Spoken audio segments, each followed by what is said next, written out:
आज की क्लास आपको पूरी अटेंड करनी होगी, साथ ही साथ कल वाली क्लास भी पूरी अटेंड करनी होगी अगर आप वाकई में अंग्रेजी पढ़ना, लिखना और बोलना सीखना चाहते हैं, क्योंकि मैं कराने वाली हूं ए से लेकर के जेड तक के सारे स्पेलिंग रूल्स। क्योंकि बहुत सारे हैं तो एक हिस्से में आएगा नहीं, दो हिस्से में आएगा। ये क्लास 1 है और कल जो है वो क्लास 2 आएगी, तो तैयार रहिएगा कल के लिए भी। और फिलहाल चलिए आज की क्लास को शुरू करते हैं। आप देख रहे हैं संरीत इंग्लिश एकेडमी, मैं हूं प्रीति मैम।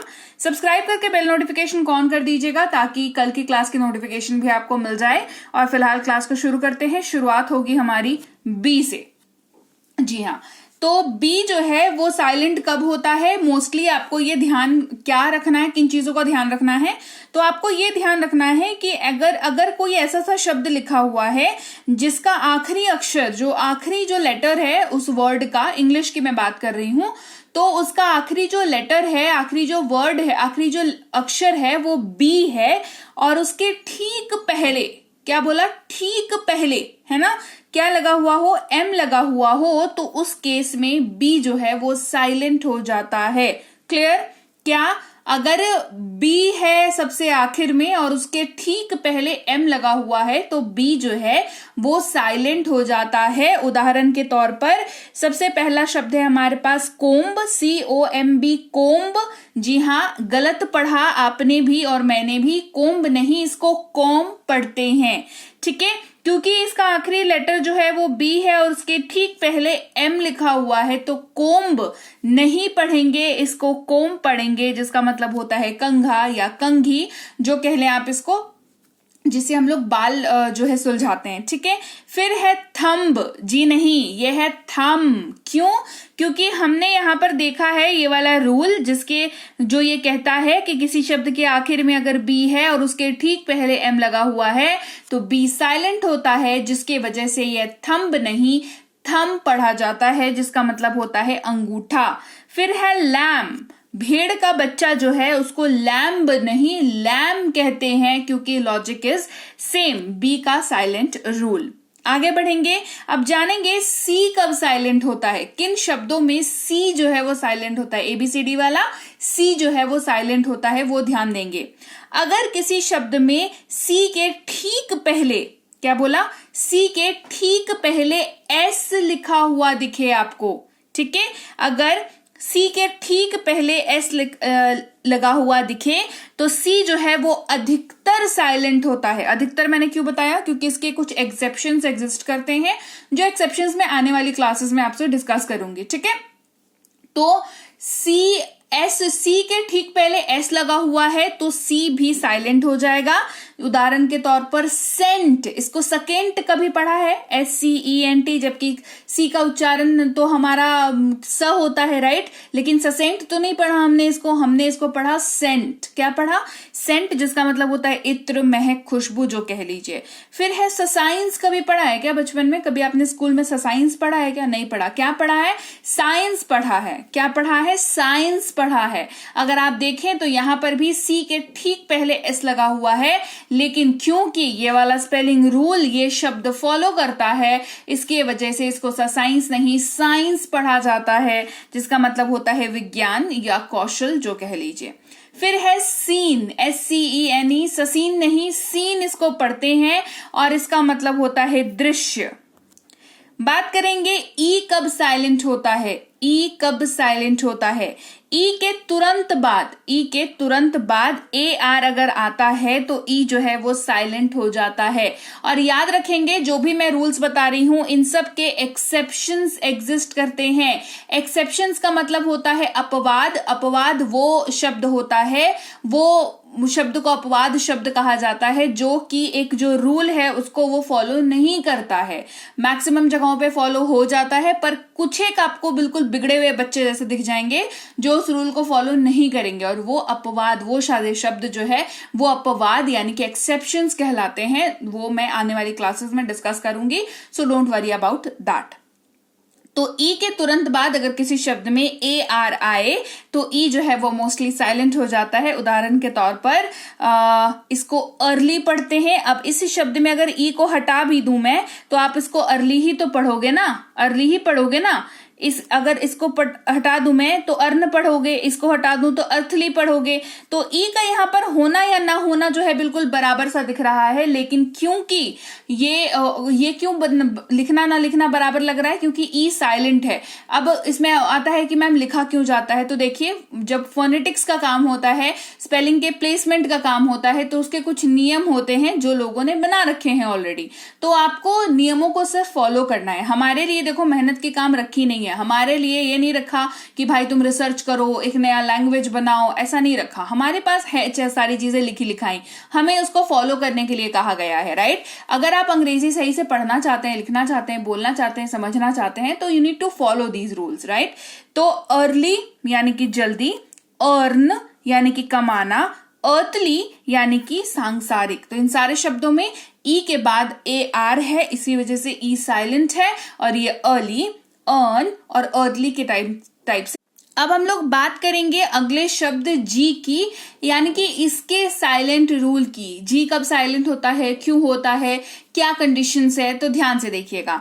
शब्द जी के तुरंत बाद अगर एन लगा हुआ आपको दिखता है तो उस केस में जी जो है वो साइलेंट हो जाता है, ठीक है। उदाहरण के तौर पर देखिए, आपको पता है कि ये लिखा हुआ है फॉरेन। क्या लिखा हुआ है? लिखा हुआ है फॉरेन, FOREIGN, फॉरेन लिखा हुआ है ये, ठीक है। तो इसको देखो लास्ट में जो है वो जी और एन लिखा हुआ है, यानी कि जी है उसके लास्ट, उसके बाद जो है वो एन है, तो इसको फॉरगन नहीं फॉरेन पढ़ते हैं।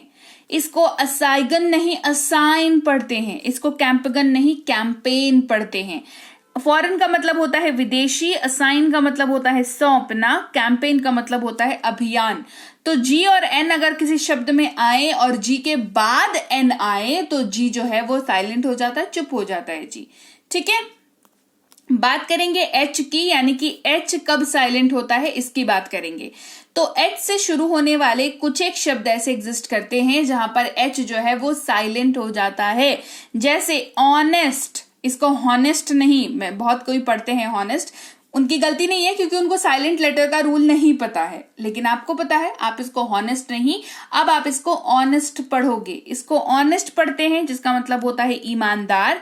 ये है ऑनरेबल, हॉनरेबल नहीं, है ना, कहते हैं ना ऑनरेबल प्राइम मिनिस्टर, है ना, तो हॉनरेबल नहीं कहेंगे, हम लोग कहेंगे ऑनरेबल प्राइम मिनिस्टर या ऑनरेबल। ऑनरेबल एच जो है वो साइलेंट होता है, ठीक है। माननीय, आवर, है ना, जिसका मतलब होता है वो 1 घंटा वाला घंटा, है ना, टाइम ड्यूरेशन, ठीक है। तो आवर पढ़ते हैं, इसको हावर नहीं पढ़ते हैं, इसको आवर पढ़ते हैं, ठीक है। तो एच साइलेंट होता है जब ये वाक्य की शुरुआत में होता है मोस्टली, है ना, तो आपको ये जो है कॉमन है देखना पड़ेगा। इसके अलावा कुछ एक ना ऐसे रूल है जिनको आपको ऐसे ही याद रखने की जरूरत है। जैसे जब भी कोई शब्द किसी कॉन्सोनेंट वाई से समाप्त हो तो वाई आई में बदल जाता है और उसका बहुवचन अगर आपने बनाना हो, देखो ये रूल आपको तब याद रखना होगा जब आपको बहुवचन बनाना है किन्हीं शब्दों का, ठीक है। और वो शब्द कौन से हैं कि जिसके लास्ट में वाई आ रहा है। वाई क्या है? वाई तो कॉन्सोनेंट है भाई, है ना। हमें जो है वॉवेल और कॉन्सोनेंट पता है। वॉवेल हमारे 5 होते हैं, बाकी जो बच गए अल्फाबेट 26 में से 5 निकल गया, जो बचा 21 वो हमारा कॉन्सोनेंट हो गया। तो कॉन्सोनेंट तो वाई क्या हुआ? AEIOU निकला, तो वाई तो अभी भी है ना, तो वाई जो है वो कॉन्सोनेंट है। और ये अगर किसी शब्द के अंत में आ रहा है और उस पर्टिकुलर शब्द को आपको जो है बहुवचन बनाना है तो आपको 2 काम करने होंगे। एक, उसके लास्ट के उसके लास्ट वाले वाई को जो है वो आई में बदलना होगा और उसके बाद उसमें ES जोड़ेंगे तो जाकर के ये क्या बनेगा? प्लूरल बनेगा, उसका बहुवचन बनेगा उसका। जैसे अगर स्टोरी है, मान लो STORY, लास्ट में क्या है? वाई है। अब इसको हमें स्टोरी का मतलब क्या होता है? स्टोरी का मतलब होता है कहानी। बहुवचन का मतलब क्या? बहुवचन क्या हो जाएगा इसका कहानियां, राइट। हिंदी में तो पता है हमें बहुवचन क्या होगा? कहानियां, ये बहुवचन हो जाएगा। तो हम कैसे समझेंगे इस चीज को? तो हम कैसे करेंगे इस चीज को? हम करेंगे स्टोरी के लास्ट में वाई है, वाई को आई में चेंज करना है, फिर ES जोड़ देना है, तो ये बन गया स्टोरीज। फिर है आर्मी, सेम लॉजिक फॉलो हुआ। Armies, party, parties, lady, ladies, fly, flies, baby, babies, city, cities. इन सारे शब्दों में क्योंकि इनके लास्ट में वाई है, हमें इनको प्लूरल बनाना है। देखो ये वाला लॉजिक तभी काम करेगा जब उस पर्टिकुलर वर्ड को आपने प्लूरल बनाना है, नहीं बनाना है कोई दिक्कत नहीं है। चलो आगे बढ़ते हैं, समझते हैं अगला वाला कि जब कोई शब्द एस, एक्स, जेड, CH या SH से खत्म होता है तो उसमें अक्सर हम लोग S के बजाय ES जोड़ करके उसका बहुवचन बनाते हैं। किससे खत्म होना चाहिए? S नहीं तो X नहीं तो Z नहीं तो CH नहीं तो SH। अगर इन जैसे अक्षरों से वर्ड एंड हो रहा है और उस पर्टिकुलर वर्ड को आपको प्लूरल बनाने की जरूरत महसूस हो रही है तो आप उसमें S के बजाय ES जोड़ करके प्लूरल बनाते हैं। जैसे कि बॉक्स है तो बॉक्सेस, डिश है तो डिशेस, ब्रश है तो ब्रशेस, बेंच है तो बेंचेस, क्विज है तो क्विजेस। राइट? आई बात समझ में? इसीलिए कहा था कि ये जो स्पेलिंग रूल्स है ना, ये 2 हिस्सों में पढ़ोगे तो बेटर अंडरस्टैंडिंग आपकी डेवलप। तो लीजिए भाई, ये थी आज की क्लास। तो क्लास अगर आप यहाँ तक देख रहे हैं इसका मतलब है कि आप बहुत सीरियस हैं अंग्रेजी बोलने को लेकर के, और यकीन मानिए ये क्लास आपके बहुत काम आएगी अंग्रेजी बोलने को लेकर के। तो क्लास कैसी लगी कमेंट करके मुझे जरूर बता दीजिएगा। क्लास को लाइक और शेयर तो आपने कर ही दिया होगा। आप देख रहे हैं संरीति इंग्लिश अकेडमी, मैं हूं प्रीति मैम। सब्सक्राइब करके बेल नोटिफिकेशन भी फटाफट से ऑन कर दीजिए। इसके अलावा हमारी जो ऐप है संरीति इंग्लिश अकेडमी, सेम नाम से ऐप है, वहां पर आपको बेसिक से प्रो स्पोकन इंग्लिश का कोर्स, इंग्लिश राइटिंग का कोर्स जिसमें आप अंग्रेजी लिखना सीखते हैं, इंग्लिश ग्रामर का कोर्स, इंग्लिश रीडिंग का कोर्स आपको मिल जाएगा ऐप पर। इसके अलावा अंग्रेजी पढ़ने में अगर दिक्कत आती है, स्पेलिंग्स में दिक्कत आती है, तो ये अंग्रेजी पढ़ने का रामबाण ट्रिक, ये जो किताब है ये Amazon पर अवेलेबल है। आप सिंपली इस बुक का टाइटल यहां से देख करके आप Amazon पे सर्च करके इस बुक को अपने घर पर कैश ऑन डिलीवरी के साथ भी मंगवा सकते हैं। इसके अलावा अगर आपको ई बुक्स की जरूरत है तो चाहे वो वर्ड मीनिंग की ई बुक हो, टेंसेस की हो, आपके स्पोकन इंग्लिश की हो, ग्रामर की हो, या मिनी स्पोकन इंग्लिश स्ट्रक्चर्स की हो जो कि क्विक रिवीजन का आपको मौका देती है, क्विक समझने का आपको मौका देती है, ये सारी की सारी ई बुक्स जो है हमारी ऐप पर अवेलेबल है। ऐप में जाकर के आप इनको इजीली वहां पर ले सकते हैं। इसके अलावा हमारी क्लास, हमारी पेड क्लास या किसी भी तरीके की अंग्रेजी को लेकर के समस्या अगर आपको आ रही है तो इस नंबर पर व्हाट्सएप मैसेज करके आप हमारे साथ संपर्क कर सकते हैं, हमारे ग्रुप में जुड़ सकते हैं।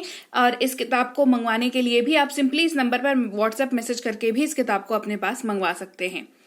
और हमारा ऐप को जैसा दिखता है गूगल प्ले स्टोर पर, वहां पे आपको यहाँ पर इंस्टॉल कर लेना है ऐप को अपने मोबाइल पर। इसके अलावा व्हाट्सएप का ग्रुप हमारा जरूर ज्वाइन करके रखें, रोज की फ्री क्लासेस आपको मिल जाती हैं। टेलीग्राम का चैनल हमारा जरूर ज्वाइन करके रखें, वहां पर भी आपको क्लासेस मिल जाती हैं, कुछ इंपॉर्टेंट अनाउंसमेंट होता है वो भी आपको पता चल जाता है, और ऐसे आप जो है अंग्रेजी के संपर्क में बने रहते हैं। तो thank you so much for watching आज की क्लास को। मैं आपसे मिलूंगी आपकी अगली क्लास में। Till then thank you so much for watching. Stay tuned to Sanriti English.